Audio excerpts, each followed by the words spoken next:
दोस्तों आप देख सकते हो हम दरिया पर आए हैं रेत चाटने के लिए।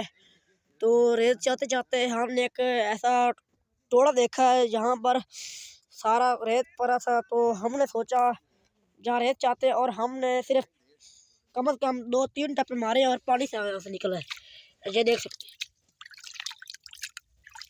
ये पानी निकल आया दरिया पे।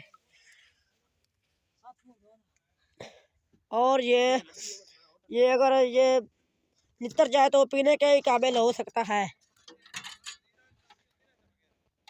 ये देख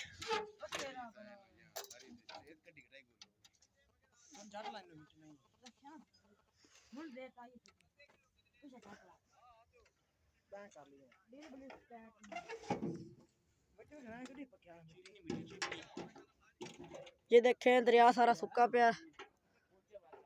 ये देखें हम दरिया के विचाले खड़े हैं, दरिया के विच खड़े हैं। देख सकते हो सारा दरिया सूखा पिया है। असी दरिया की सैर ही करते बने नाले रेत ही चाहते बने। ये देख या होर बंदे आए बंदे ने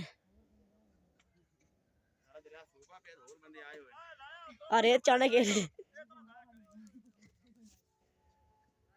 पर करनोला खड़ा होया, करनोला सरिया करनोला दरिया की खंब दे उत्ते।